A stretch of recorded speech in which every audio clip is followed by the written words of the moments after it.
कांग्रेस तेजी से गेन करने की कोशिश कर रही है, इसलिए मोदी अग्रवाल को नंबर 1, बीजेपी नंबर 2, आम आदमी पार्टी नंबर 3।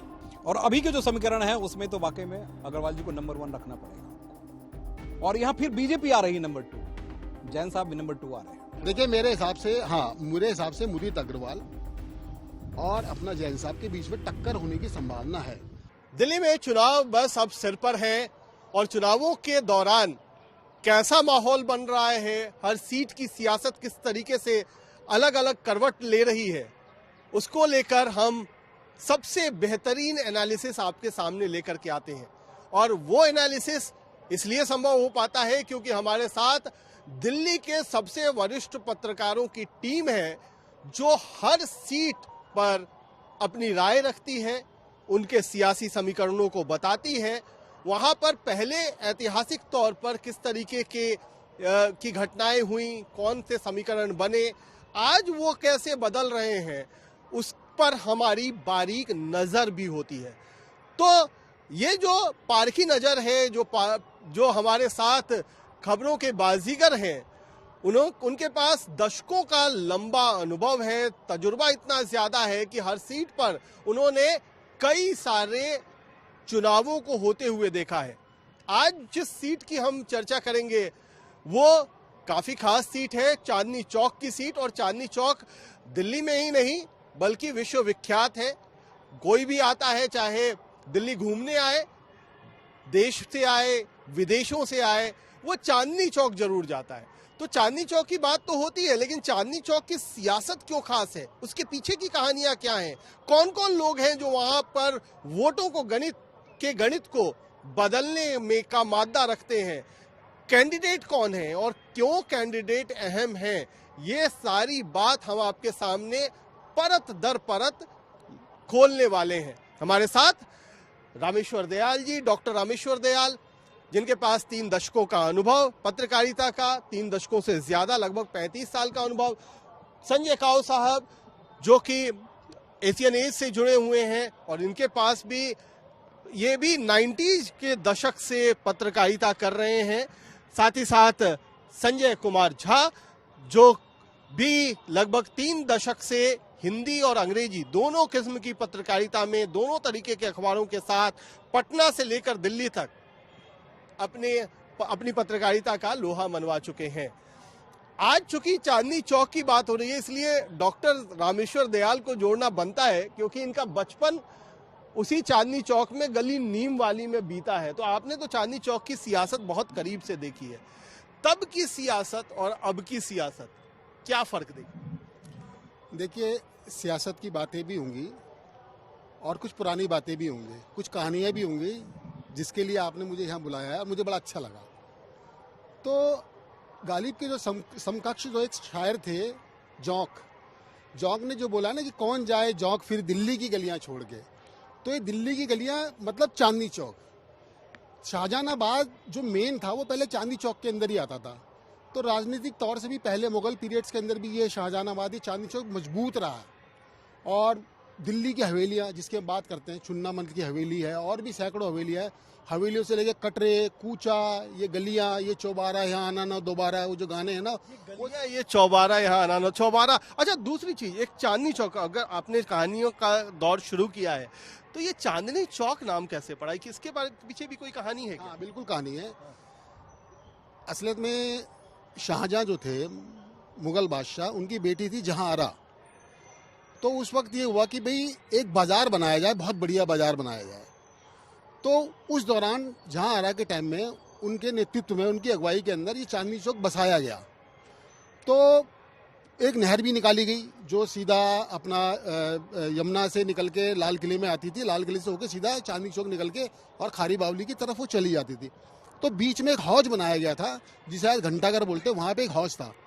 तो रात के टाइम जब वो हौज से वो निकल रहा था, पूरा जहांआरा और उनकी फैमिली और उनकी सखियाँ जो निकल रही थी, तो रात का वक्त था। तो रात के वक्त जो वो एक छोटा सा हौज था, उस हौज के ऊपर चांद जब चमका ना, तो उसका नाम, अरे ये तो चांद का मामला हो गया, तो तब से उसका नाम चांदनी चौक हो गया। तो चांद का अक्ष नजर आया जहांआरा को और उनकी सहेलियों को, और उस चांद के अक्ष ने उस जगह का नाम, उस बाजार का नाम चांदनी चौक बना दिया।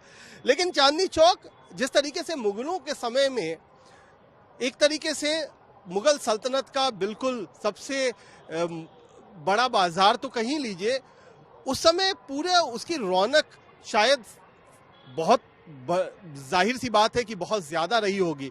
हम उस रौनक की भी बात करेंगे डॉक्टर दयाल से, लेकिन हम थोड़ा सियासत पर आते हैं और संजय काऊ साहब को जोड़ते हैं। काऊ साहब, ये बताइए कि ये जो चांदनी चौक है, यहाँ कहते हैं गंगा जमुनी तहजीब और बहुत सारी बातें की जाती हैं, यहाँ की सियासत किस तरीके की रही है और किस तरीके का यहाँ पर इस बार हमें अलग किस्म का चुनावी घमासान देखने को मिले? सी एज ए कश्मीरी एक कनेक्ट मेरा भी चांदनी चौक से है, अब माने या ना माने। जो पंडित नेहरू जी की जो बारात गई थी वो इसी एरिया में गई थी। अच्छा। जी, कमला नेहरू जी की जो है जो उस हवेली, वो इसी एरिया, मैंने ये नहीं कहा कि हो सकता है सीट में इधर उधर कहीं बल्ली मरान में सीताराम बाजार में उनकी वो हवेली थी, उसका नाम था हस्कर हवेली, हक्सर हवेली में ही बारात गई थी। और इंदिरा जी जो है अपनी दादी के पास खेलने जाया करती थी। और चांदनी चौक का एक बड़ा एक दिलचस्प वजूद ये भी है, जो भी चांदनी चौक से जीतता है, जो भी पार्टी जाती है, वो कहीं ना कहीं सत्ता में जुड़ी रहती है। जैसे 93 में बीजेपी पहली बार और आखिरी बार जीती और सत्ता में आई। फिर उसके बाद प्रहलाद सिंह साहनी साहब 98 में आए।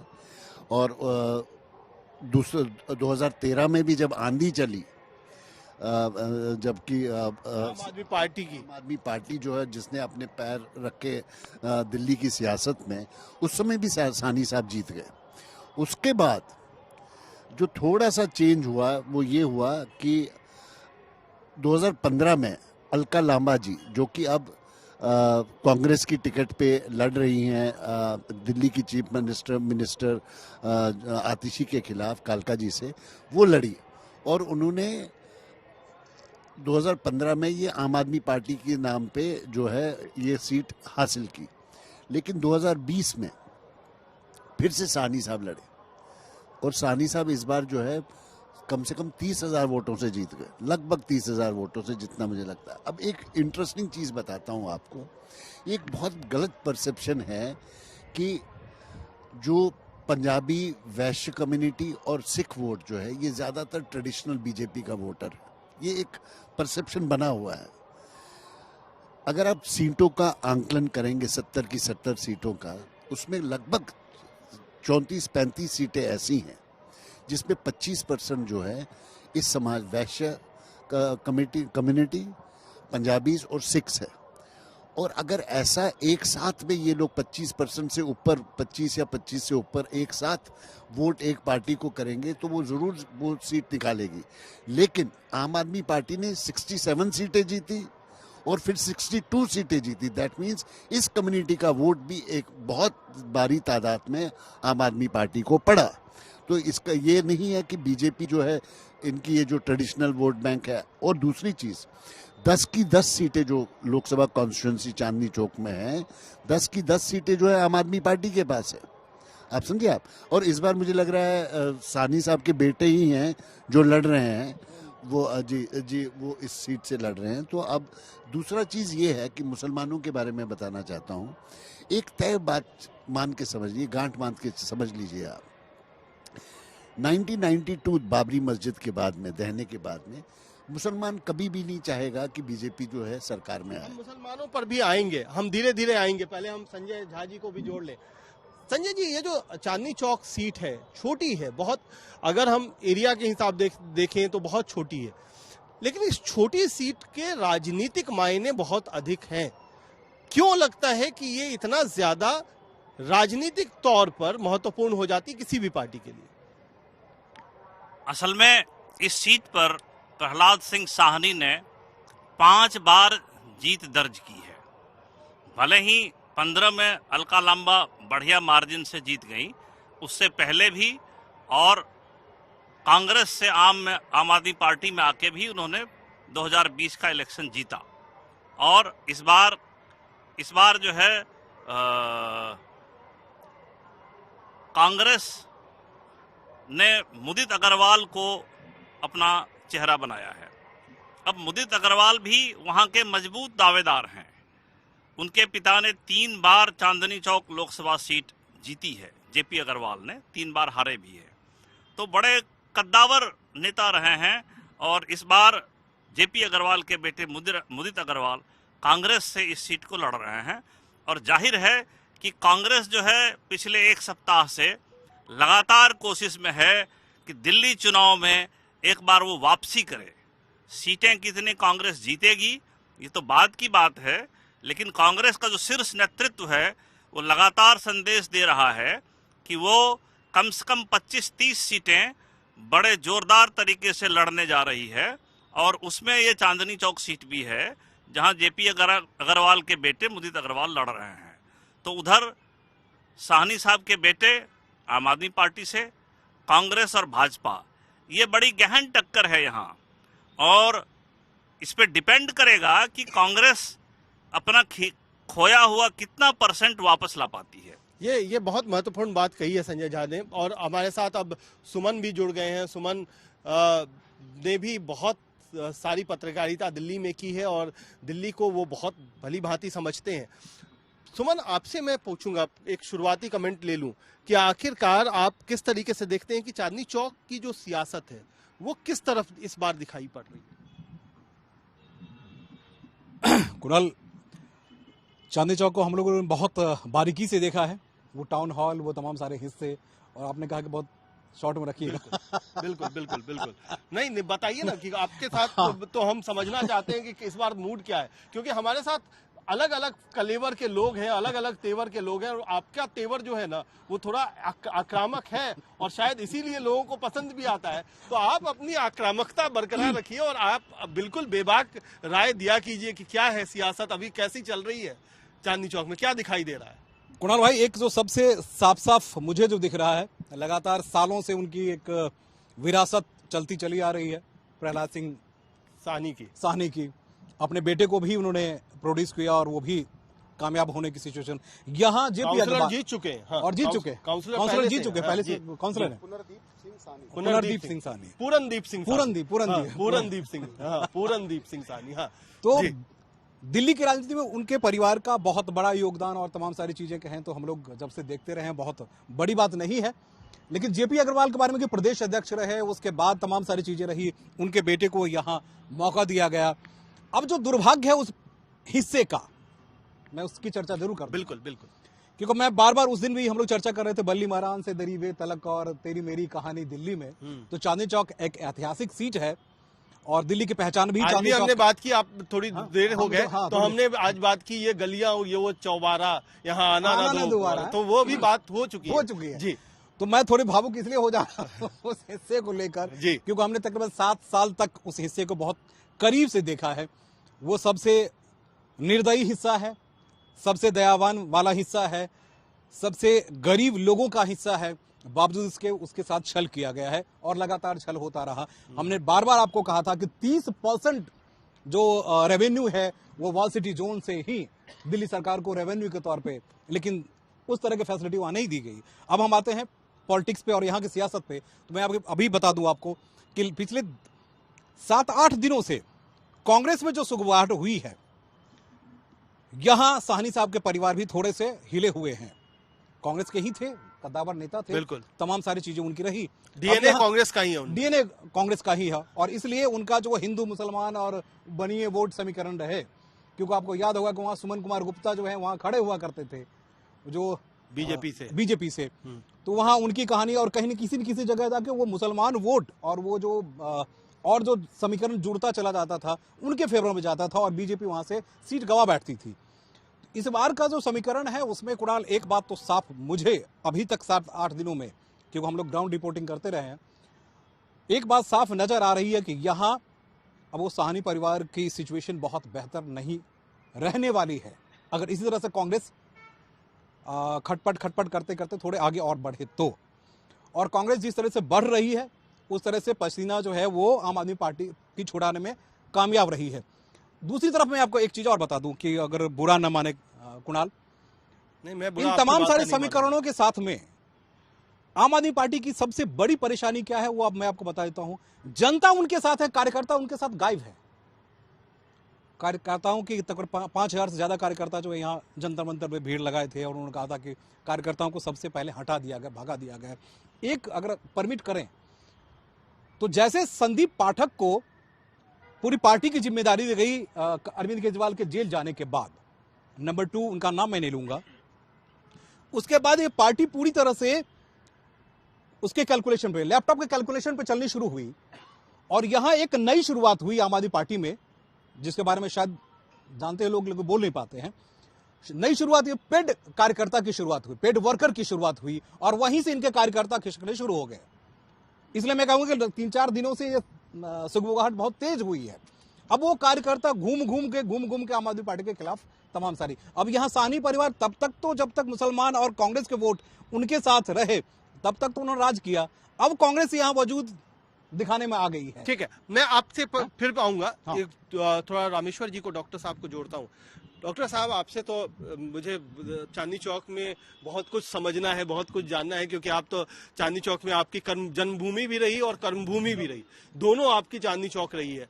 और हमने तो साथ साथ, जब मैं पत्रकारिता की शुरुआत कर रहा था, तो मैं बताऊं कि डॉक्टर रामेश्वर दयाल मेरे IIMC के भी सीनियर हैं और पत्रकारिता के भी सीनियर हैं। MCD में जब मैंने पत्रकारिता शुरू की तो वहां पर स्थापित पत्रकारों में डॉक्टर रामेश्वर दयाल मौजूद थे, तो इनके सानिध्य में हमें वहां पर भी पत्रकारिता सीखने का मौका मिला। ये मेरे लिए बहुत बड़ी बात है।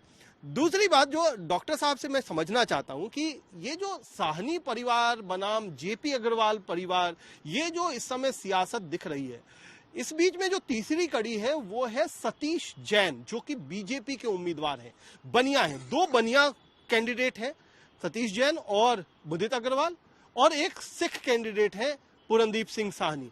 ये जो समीकरण है, और यहाँ पर 20% मुस्लिम वोटर हैं, तो 20% मुस्लिम वोटर किधर जाता हुआ दिखाई पड़ रहा है। और ये जो बनियों की कॉन्स्टिट्यूएंसी मानी जाती थी, तो यहाँ पर 2 बनिया उम्मीदवार इस बार दिए गए हैं, उनमें कौन भारी आपको दिखाई दे रहा है?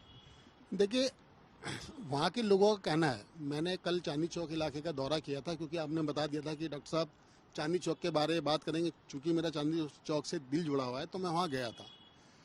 दिल्ली के अंदर, मैं फैक्चुअल बता रहा हूँ, मेरा कोई अपना कोई मेरा निर्णय नहीं है, मेरे कोई अपना मैं तो फैक्चुअल बात के लिए ही आपको यहाँ पे रखता हूँ, क्योंकि सारी फैक्चुअल बातें हमारे जो पूरा जो पैनल है वो फैक्चुअल बात बड़ी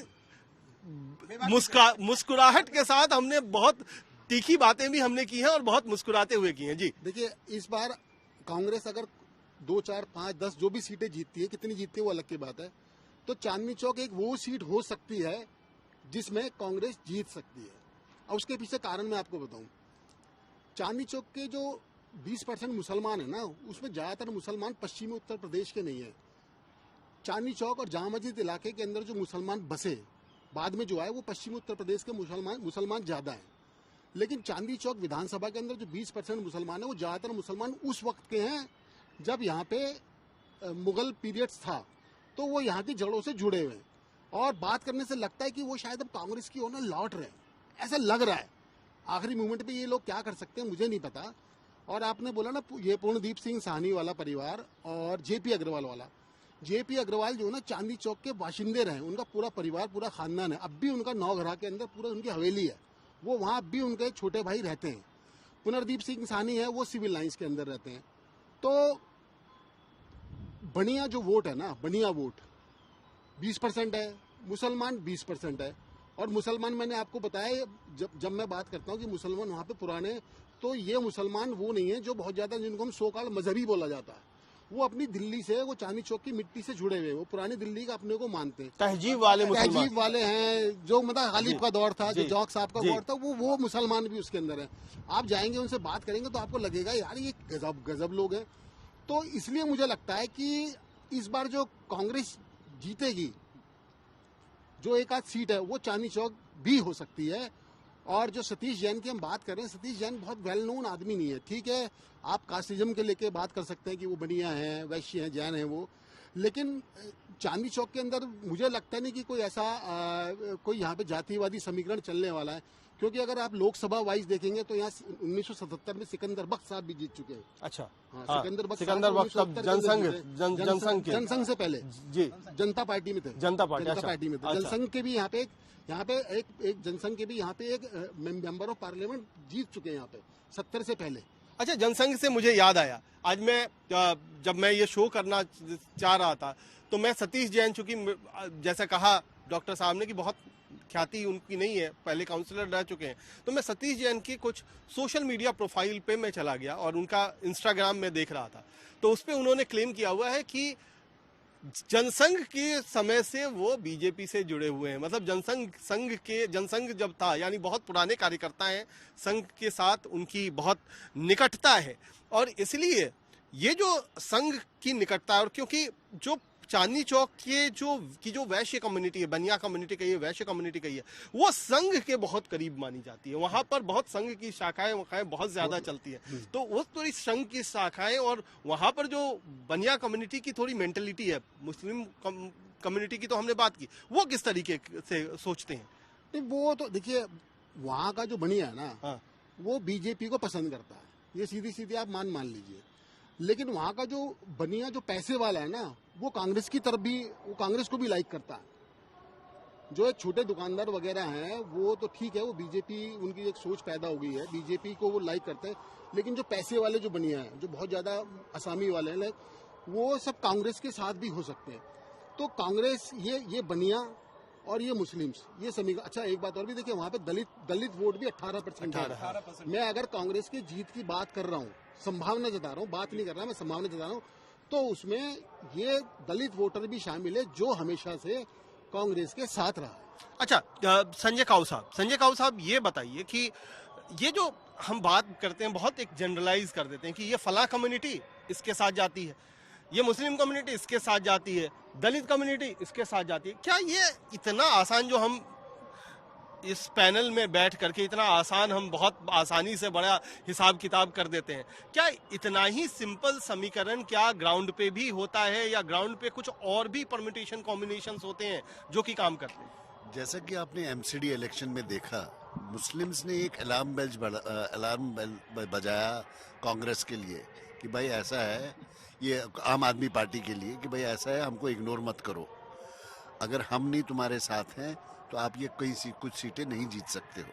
लेकिन जहां मुसलमान को आफ्टर 1992 बाबरी मस्जिद के बाद में, डिमोलिशन के बाद में लगेगा कि बीजेपी सरकार बना रही है, मेरे को लग रहा है अभी तक मुसलमानों ने अपना, लग रहा है कि उन्होंने मन नहीं बनाया है, पत्ते नहीं खोले, वो एकजुट होके जहां उनको लगेगा बीजेपी सरकार बनाने की जा रही है, वो हो सकता है आम आदमी पार्टी को फिर से एक मुश्त होके वोट डालेंगे। वो कहते हैं, अंग्रेजी में कहावत है, आप मुझे शायद करेक्ट करेंगे, कि playing card close to your chest. बिल्कुल बिल्कुल, absolutely, they are keeping their cards close to their chest. और लास्ट आपको पिछले लोकसभा इलेक्शन में भी आपने देखा होगा, मुसलमान आजकल खुल के नहीं बोलता है वो किसको वोट डाल रहा है, लेकिन जब डालता है तो वो ये इंश्योर करता है कि कम से कम बीजेपी जो है सरकार में ना आए। अच्छा, संजय जी, आपकी जो समझ है चांदनी चौक को लेकर के, ये आपने ही बात कही क्या कि दो बड़े परिवार जो हैं वो आमने सामने हैं, लेकिन बीजेपी फैक्टर चांदनी चौक में नकारा नहीं जा सकता, क्योंकि जैसा हमने बात कहा,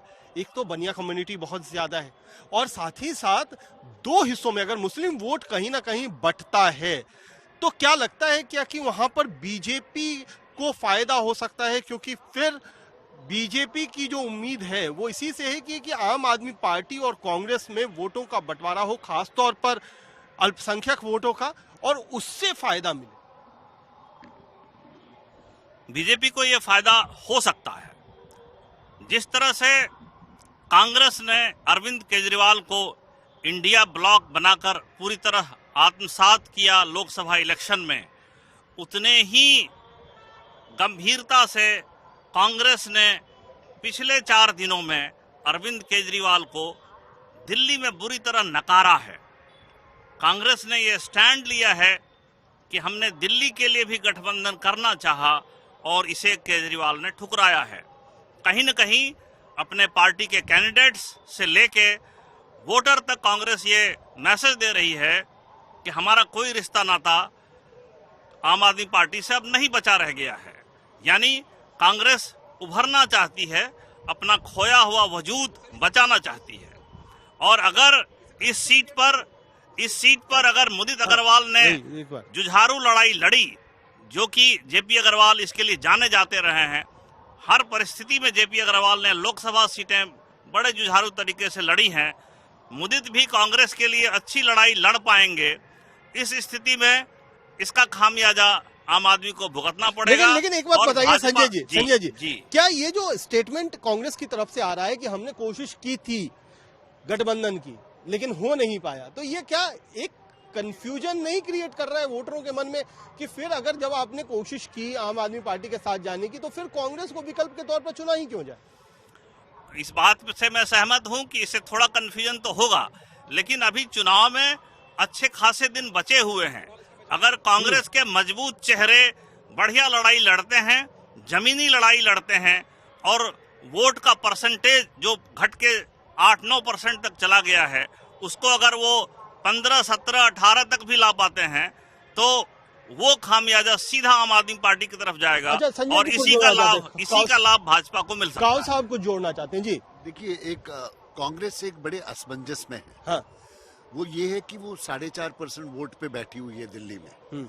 अगर वो इसको रिवाइव नहीं करती है, अगर इसको बढ़ाती नहीं है, तो कांग्रेस एकदम से खत्म हो जाएगी दिल्ली में। दूसरी तरफ से जब समाजवादी पार्टी और ममता बनर्जी जी, तृणमूल कांग्रेस, वो कहते हैं कि केजरीवाल को सपोर्ट करो, वो इसलिए नहीं बोल रहे हैं कि केजरीवाल के साथ उनको अपना कोई प्यार है, वो ये है कि वो अपने वोट बैंक को सुनिश्चित कर रहे हैं। जैसे मुसलमान वोट के लिए ही समाजवादी पार्टी है, और अगर ममता बनर्जी जो है, उनके जो मुस्लिम वोट बैंक है, वो उसको एक मैसेज दे रही है कि भाई हम मोदी जी को नहीं लाना चाहते, इसलिए हम आम आदमी पार्टी को समर्थन करने के लिए बोल रहे हैं। लेकिन इस बीच में अगर कांग्रेस इस ट्रैप में फंस गई, तो कांग्रेस ना ही यूपी में खत्म हो जाएगी, ना यूपी में कुछ कर पाएगी, ना ही फिर वेस्ट बंगाल है वहां कुछ कर पाएगी आगे जाके। दिल्ली की तो बात कर छोड़ दीजिए। इसलिए ये अगर ये लड़ाई दिल्ली की लड़ाई में कांग्रेस अगर मुसलमान उनका साथ नहीं देता है, तो कांग्रेस के लिए बहुत ही बड़ा सेटबैक होगा। बिल्कुल। और सुमन, ये पूछना चाहूंगा कि क्या ये जो ममता बनर्जी का स्टेटमेंट है, या कांग्रेस की जो स्टेटमेंट आ रहा है, या फिर अखिलेश यादव का है, ये क्या दिल्ली की सियासत में कुछ फर्क ला रहा है, कोई बदलाव ला रहा है, कोई इससे क्या कुछ माइंडसेट जो वोटर का है वो चेंज हो रहा है? देखिए, एक बात तो जरूर कहूंगा कि अभी अजय माकन ने 2 दिन पहले ही नए भवन, कांग्रेस भवन जो इंदिरा भवन का उद्घाटन हुआ, और वहां उस वक्त पहले कॉन्फ्रेंस में उन्होंने इस बात को क्लियर किया कि भाई हम लोग जा रहे थे उनके साथ और जाने की कोशिश कर रहे थे, तमाम सारी चीजें हो रही थी। अब यहाँ जो अकुलाहट है, ये अखिलेश यादव, ममता बनर्जी और दूसरी पार्टी वाले शरद पवार से, मैं बीच में एक चीज और इंटरफेयर करूंगा और बता दूंगा आपको कि आप यही अरविंद केजरीवाल है जो किसी का फोन पिक नहीं करता था। अखिलेश यादव अगर कर रहे हैं तो रहने दो और बात करेंगे। इंडिया गठबंधन की बात हो रही है। इसका सोर्स क्या है आपका? अरे हमारे पास पुख्ता सोर्स है भाई, हमारे पास पुख्ता सोर्स है। नहीं कि यहाँ कांग्रेस के बताइए तो, ये आपको कैसे पता क्या कि अरविंद केजरीवाल को फोन करते थे अखिलेश यादव और फोन पिक नहीं करते थे? इंडी गठबंधन का दिल्ली में बैठक होने वाली थी, और उसी दिन मुझे उससे पहले पता था कि आज ये छोड़ के दिल्ली जा रहे विपसना 1 दिन 2 दिन बाद जाना था। ईडी की सामने नोटिस आई और नेक्स्ट डे वो उसमें शामिल हुए। तो कभी भी केजरीवाल जानते हैं कि कांग्रेस को वो पसंद नहीं करते, कांग्रेस के ही जमीन को वो खा रहे हैं, उन्हीं की उपज को वो खा रहे हैं, और कांग्रेस के साथ रह के वो क्या अपनी चाहेंगे? लेकिन ये तो बहुत बड़ा आरोप है ना क्या कि ठीक है, कांग्रेस के साथ उनका हो सकता है कि लव हेट रिलेशनशिप है, चल रहा है, लेकिन ममता बनर्जी के साथ या अखिलेश यादव के साथ तो वो बड़ा एक तरीके से जो हम कहते हैं कि जो कमरेडरी है, जो हम कहते हैं कि जो तीनों एक तरीके की सोच रखते हैं, तो उसमें तो आप जो सवाल कर रहे हैं ये तो बड़ी बात है कि अखिलेश का फोन नहीं उठाते और ममता का फोन नहीं उठाते, तब तो भाई साहब उनको, ममता को पता है कि जब इनको फंडिंग की, जब मैं आपको बता भी देता हूं, जब फिर से फंडिंग की जरूरत हुई बीच में, क्योंकि दिल्ली से दुकानें सारी बंद हो गई, बुरा मत मानिएगा, दिल्ली में सारी, क्योंकि जितने 2.5 साल से जब से ये नए चीफ सेक्रेटरी और नए एलजी साहब बने, उसके बाद जितने इनके सारे प्रोजेक्ट, जितने रिसोर्सेज थे, सारे के सारे ठप कर दिए गए, सब पे जांच चलनी शुरू हो गई, यहाँ से पूरी दुकानें इनके बंद हो गई। सपोर्ट करने के लिए कौन खड़ी थी?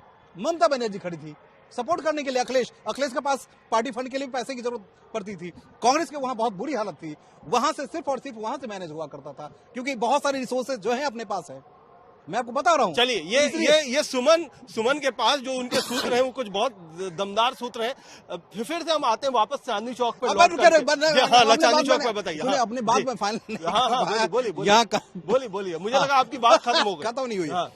अब मैं इसलिए बताना चाहूंगा कि ये सवाल उनसे किया गया आजम खान साहब से कि भाई अभी आप ये दर्द आपका क्यों उछल रहा है। उन्होंने बहुत साफ एक बात कही कि कभी भी हम लोग नहीं चाहते थे आम आदमी पार्टी के साथ जुड़े रहना, और हमारी जो गलती पहले सर हर प्रेस कॉन्फ्रेंस में उन्होंने इस बात को दोहराया, उस वक्त भी उन्होंने कहा। तो मैं बता दूं इसके पीछे कौन व्यक्ति है, वो वेणुगोपाल, जिसने कांग्रेस को दिल्ली में नस्ते नाबूद कर दिया, प्रदेश अध्यक्ष बनाता है और अरविंदर सिंह लवली को भागना पड़ता है। देवेंद्र यादव की इतनी औकात नहीं होती है कोई जिला अध्यक्ष अपने मंडल अध्यक्ष को बना पाए। तो कांग्रेस को नस्ते नाबूद करने में सबसे बड़ा जो अगर योगदान रहा तो वो वेणुगोपाल जी का रहा, और वेणुगोपाल जी ही चाह रहे थे यहाँ कि हम किसी भी सूरत में इनके साथ ही जाएं, क्योंकि उनको लोकसभा में 5 सीटों पर कुछ ज्यादा वोट मिल गया था। उसके बाद दुर्भाग्य ये रहा कि कांग्रेस को वजूद बचाना यहां मुश्किल हो रहा है। और मैं एक बात और आपको बता दूं कि उस दिन प्रेस कॉन्फ्रेंस में उनसे सवाल किया गया कि फिर इस दर्द को क्यों आप उछाल रहे हैं, क्या जनता में कंफ्यूजन क्रिएट कर रहे हैं। तो उनका ये कहना है कि दर्द ये मेरा है और मैं अपने उस बात को लेकर ही अडिग हूं कि हमें कांग्रेस को किसी भी सूरत में आम आदमी पार्टी के साथ नहीं जाना चाहिए। और इस वक्त अभी चांदनी चौक का समीकरण जो अभी कह रहे थे ना सर, एक चीज और मैं शामिल करूं भाई, सुमन कुमार गुप्ता वहां के काउंसलर थे, बीजेपी से 2 बार वहां से लड़े, विधायक रहे, और ये इस मुसलमान वोट के कारण ही वो हारे थे। और बहुत अच्छा मतलब उनका एक अच्छा नेचर, तमाम सारी चीजें रही। जबकि प्रहलाद सिंह साहनी कभी काम वाम नहीं करते रहे, कभी आप जाकर देख लें किसी हिस्से में, हम लोग तो रिपोर्टिंग कर चुके हैं, उस गलियों को देख चुके हैं, वोट बैंक, हाँ सिर्फ वोट बैंक की वजह से मजनू का टीला हो या फिर जामा मस्जिद का इलाका हो, ये 2 वोट बैंक उन्होंने बहुत कंट्रोल करके रखा हुआ है। बस ये बात मैं मानता हूँ। तो डॉक्टर साहब, इसको अब हम पटाक्षेप करने वाले हैं, तो थोड़ा सा कुछ समझा दीजिए कि क्या अब लग रहा है कि आपने कहा क्या कि कांग्रेस मजबूत होती हुई दिख रही है, आपने ग्राउंड पे जाकर के ये महसूस किया है, तो इसका नुकसान तो जाहिर सी बात है आम आदमी पार्टी को बहुत होगा, और आम आदमी पार्टी को भी तो ये दिख रहा होगा। देखिए, आम आदमी पार्टी के बारे में जो स्थानीय लोग हैं ना, उनका कहना है कि प्रहलाद सिंह साहनी या उनके बेटे वो कोई जननेता नहीं है। जैसे भी आपने बताया, उन पे आरोप भी लगता रहा है कि बिल्डर्स के साथ वो बहुत मिलीभगत उनकी पे ही काम हुआ। वही कि वो 2 इलाके उन्होंने सेट कर लिए हैं। जो अभी आपने बताया मजनू का टीला और इधर जामा मस्जिद का जो इलाका है जो चाइना से जुड़ा हुआ है, वो इलाके उन्होंने सेट कर दिए हैं। तो इसी समीकरण के चलते, इसी जातीय समीकरण के चलते वो जीतते रहे, जन नेता वो नहीं रहे। और आप यहाँ पहले भी हम बता चुके हैं कि भाई प्रहलाद सिंह साहनी पहले कांग्रेस के अंदर रहे, 5 बार वो जीते हैं। उसके बाद वो फिर कांग्रेस की 4 बार जीते, 5वीं बार वो आम आदमी पार्टी से जीते, और उसके बाद उनके बेटे काउंसलर भी रहे। तो वो जो ना सब कुछ हम कहते हैं ना कि जो शब्द कोट अनकोट कर ले, खेल करके वो जीते हैं। तो मेरा मानना तो ये है कि इस सीट पे अब असली लड़ाई जो है ना, वो कांग्रेस और बीजेपी की है। इस बार कांग्रेस का है ना सर? नहीं, देखिए एक बात मैं आपको बता दूं ना, हम अभी तो बहुत पानी बहना है। नदी, जमुना नदी जो बगल में वहां बहती है, उस नदी में भी बहुत पानी बहना है। तो हम एकदम से सीधे रूप से नहीं बोल सकते। देखिए, बीजेपी के बारे में कहा जा रहा है कि वो बड़ा पॉजिटिव है। तो अगर चांदनी चौक में मोदी जी की योजनाएं, मोदी जी का जलवा, मोदी जी का शबाब, ये मैं जलवा और शबाब इसलिए बोल रहा हूँ कि वो मुस्लिम बहुल इलाका, तो उसमें उर्दू के शब्द भी इसमें साथ साथ डाल रहा हूँ। अगर उनका चला तो यहाँ पे बीजेपी मजबूत हो सकती है। और वरना जो हवा जो है वो मुझे दिख रही है कि मुझे लगता है शायद ये एक इकलौती सीट होगी जहाँ का मुसलमान कांग्रेस को वोट दे सकता है। वरना तो आप जानते हैं, अभी आप लोगों ने बोला कि अभी उसने पत्ते नहीं खोले, लेकिन जो पत्ते खोलेंगे वो यही है कि जो बीजेपी को हराएगा मुसलमान उसको वोट देगा। तो लेकिन मुझे लगता है कि यहाँ पे मुसलमान वोट कांग्रेस के लिए पॉजिटिव हो सकता है। चलिए, ये पॉजिटिव हो सकता है, लेकिन हम कुछ और बात भी करेंगे कि जेपी अग्रवाल, जयप्रकाश अग्रवाल जो है, उनकी अपनी अच्छी इमेज है, लेकिन क्या मुदित अग्रवाल की इमेज उतनी ही अच्छी है? ये भी एक बहुत बड़ी बात है जो आएगा इन चुनावों में, जैसे जैसे चुनाव आगे बढ़ेगा उस तरीके से। दूसरी बात, प्रहलाद सिंह साहनी के खिलाफ एंटी इनकम्बेंसी है, नो डाउट, लेकिन पूरनदीप सिंह साहनी के लिए भी उतनी ही एंटी इंकम्बेंसी है, या फिर पूरनदीप सिंह साहनी की इमेज प्रहलाद सिंह साहनी से थोड़ी बेहतर है, ये भी हमें देखना पड़ेगा।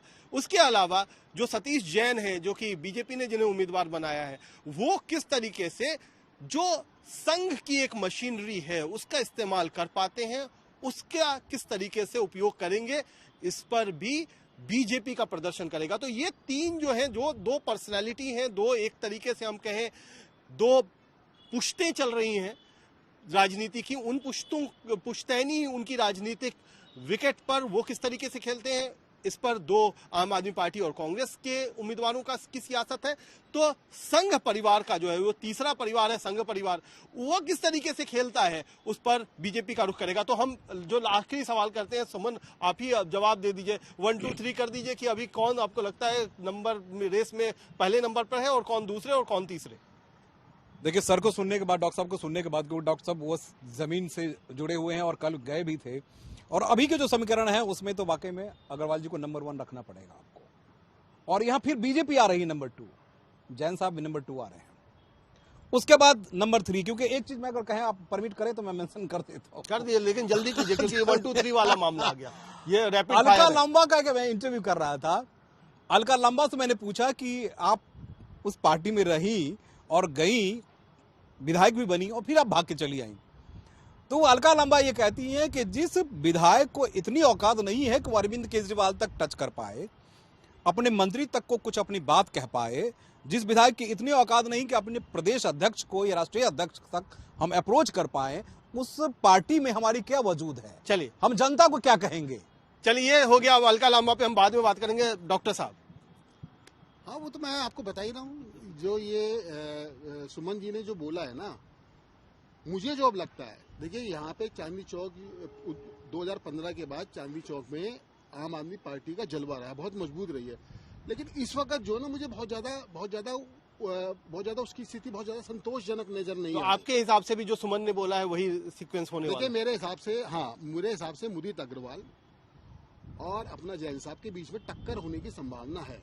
अभी कौन हारेगा कौन जीतेगा ये अभी हम आगे फिर डिस्कशन कर लेंगे, लेकिन ये सीधी सी बात है कि इस सीट पर इस बार आम आदमी पार्टी के लिए परेशानी होने वाली है। काऊ साहब, मुझे लगता है जब तक मुसलमान जो है अपना मन बना लेंगे कि किसकी ओर रुझाव, किसकी ओर जाना चाहिए, वही इस कॉन्स्टिट्यूंसी पे मेजर डिसाइडिंग फैक्टर बने। हाँ जी, आप क्या कहेंगे? बेहद कड़ी टक्कर में एडवांटेज कांग्रेस देता हूं, भाजपा से कड़ी टक्कर रहेगी, मुसलमानों को अपना मन बनाना है, लेकिन कांग्रेस तेजी से गेन करने की कोशिश कर रही है, इसलिए मुदित अग्रवाल को नंबर 1, बीजेपी नंबर 2, आम आदमी पार्टी नंबर 3। तो ये है आज हमारे एक्सपर्ट्स की राय। चांदनी चौक की गलियों और चौबारों से निकलकर हकीकत पर की सियासी पिच कैसे खेलेगी, उस पर हमने सारे एक्सपर्ट्स की राय जानी। हो सकता है कि आप उनसे सहमत हो, असहमत हो, लेकिन ये जो हमारे एक्सपर्ट्स हैं वो चूंकि जमीन से जुड़े हुए हैं, उन्हें जमीनी हकीकत पता है, तो उस आधार पर अपनी राय देते हैं और उस राय को हम यहाँ पर एक प्लेटफॉर्म देते हैं दिल्ली तक पर। तो यही वजह है कि इस कार्यक्रम का जो इम्पोर्टेंस है, इस कार्यक्रम की जो महत्ता है, वो इसीलिए है क्योंकि हम बेबाकी से आपको कोशिश करते हैं उन विषयों से जोड़ने की, उन कहानियों से जोड़ने की, उन किस्सों से जोड़ने की, उन मुद्दों से जोड़ने की जो वाकई उस पर्टिकुलर विधानसभा क्षेत्र में काम कर रहे होते हैं। तो आज चांदनी चौक के मिजाज के साथ इतना ही। आप हमें दीजिए इजाजत। नमस्कार।